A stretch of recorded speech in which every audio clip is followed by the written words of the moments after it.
अगर आप सुस्ती और काहली का शिकार रहते हैं, कोई भी काम करने को दिल नहीं करता, तो आज की वीडियो में मैं आपको 6 जापानीज टेक्निक बताऊंगा जिनकी मदद से आप अपनी सुस्ती और काहली पर आसानी से काबू पा सकेंगे। तो पहला तरीका है इकागाई। अपनी जिंदगी का मकसद, अपना purpose of life find out करो।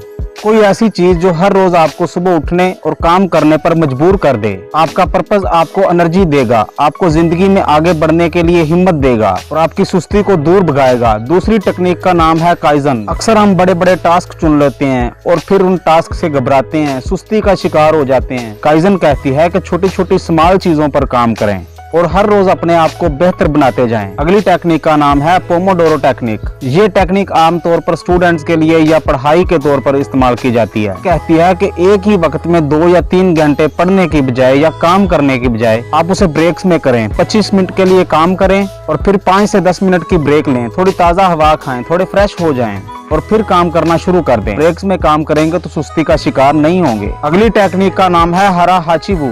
ये कहती है कि खाना कभी भी पेट भरकर ना खाएं, क्योंकि भरा हुआ पेट इंसान को सुस्ती का शिकार कर देता है। जब आपको लगे कि आपका पेट 80% भर गया है तो खाना खाना बंद कर दें। इससे आपको एनर्जी भी मिलेगी और आप एक्टिव भी रहेंगे और आप सुस्ती का शिकार नहीं होंगे। अगली जापानीज टेक्निक का नाम है सोशन।